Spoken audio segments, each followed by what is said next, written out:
Thanks for watching. Don't forget to like, comment, share and subscribe to.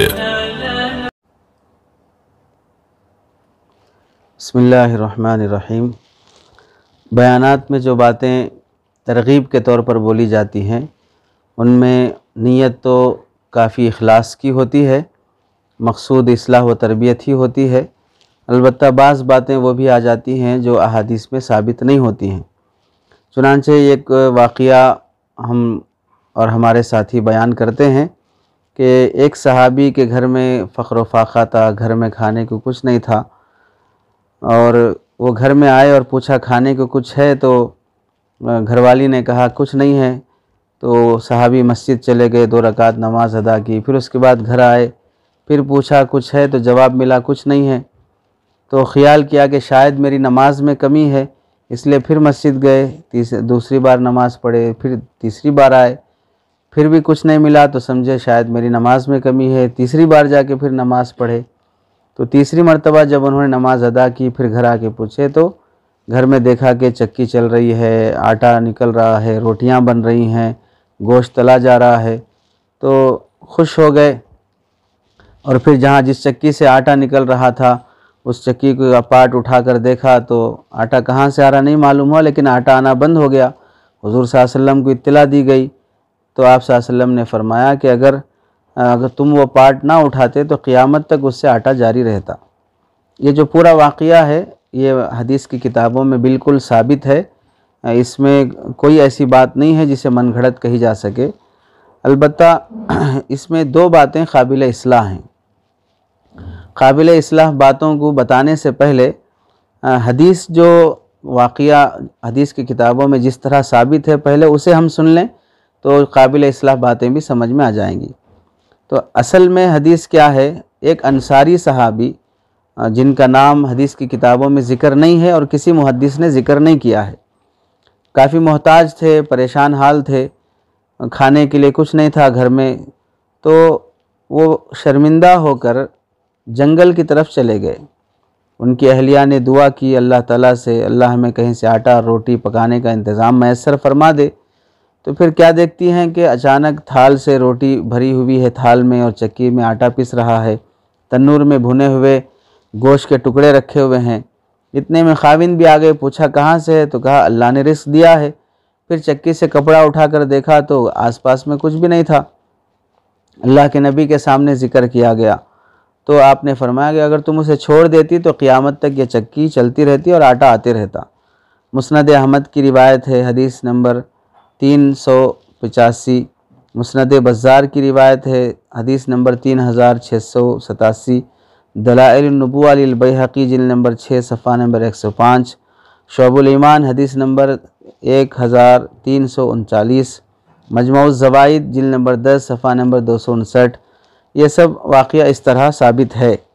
अलबत्ता एक दूसरा वाक़या है, यानी दूसरी रिवायत इस तरह की है कि जब घर में कुछ नहीं था तो बीवी के दिल में ख़्याल आया कि चक्की चलाना शुरू कर लेती हूँ, तन्नूर में कुछ सूखे खजूर के पत्ते डाल देती हूँ ताकि धुआं उठता रहे तो पड़ोसियों को ये गुमान ना हो कि इनके घर में खाने के लिए कुछ नहीं है और हमारा फ़ाक़ा उनके सामने ज़ाहिर ना हो।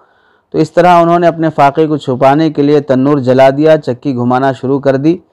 तो अल्लाह को उनकी अदा पसंद आई और फिर तन्नूर से रोटियां और चक्की से आटा ये सब चीज़ें शुरू हो गई। शोहर आए, वही वाक़या जो पूरा तफसील से ये पेश आया।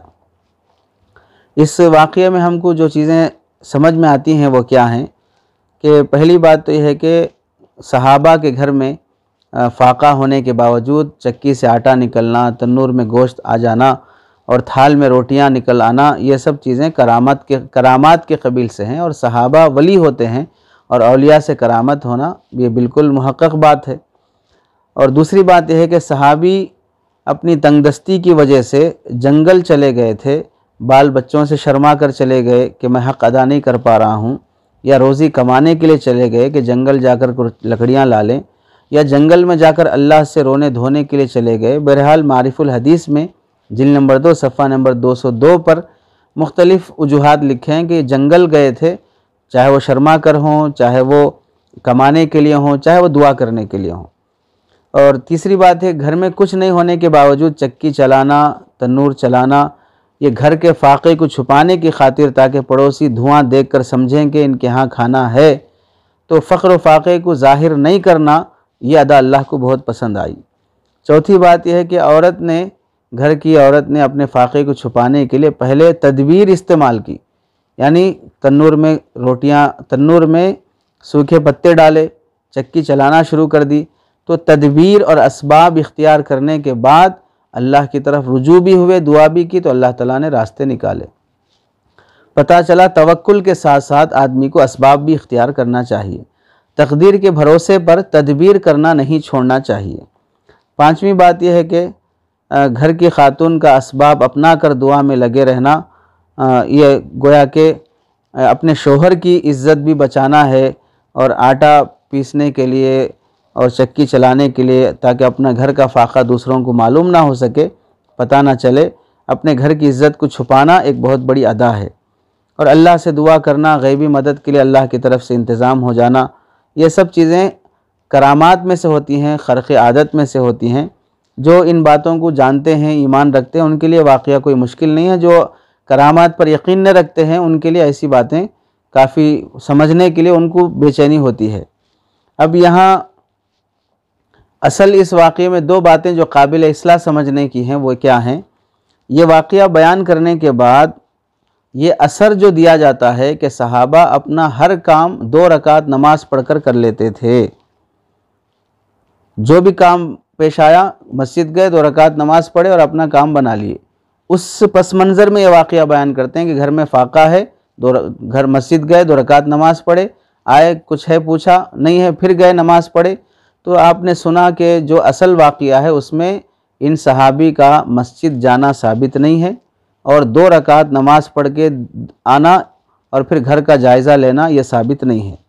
اور دوسری بات ہے کہ 3 مرتبہ مسجد گئے، اپنی نماز درست نہیں ہونے کا خیال کیا، میری نماز میں کمی ہے، پھر اس کے بعد آئے، اس طرح 3 مرتبہ بھی گھر آ کر جائزہ لینا بھی حدیث میں ثابت نہیں ہے۔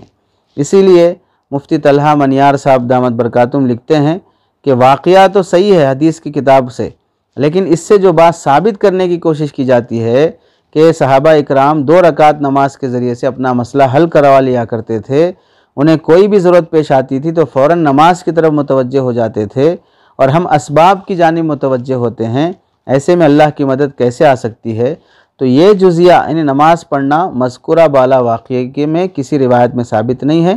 تو واقعہ تو صحیح ہے، لیکن واقعے کے ذریعے سے جو تاثر دینے کی کوشش کی جاتی ہے وہ ثابت نہیں ہے، اس لیے جیسا واقعہ ثابت ہے ویسا بیان کیا جائے۔ اور وہ نکات کیا ہیں ہم نے درمیان میں بیان کر دیے کہ واقعے سے کیا کیا باتیں ثابت ہو رہی ہیں۔ تو اس واقعے کو نماز کے ذریعے سے کام بننا اور صحابہ کا 2 رکعت نماز کے ذریعے سے اپنی مشکلات کو حل کر لینا یہ ثابت نہیں ہوتا ہے، اسے اس پس منظر میں بیان کرنے کی اجازت بھی نہیں ہے۔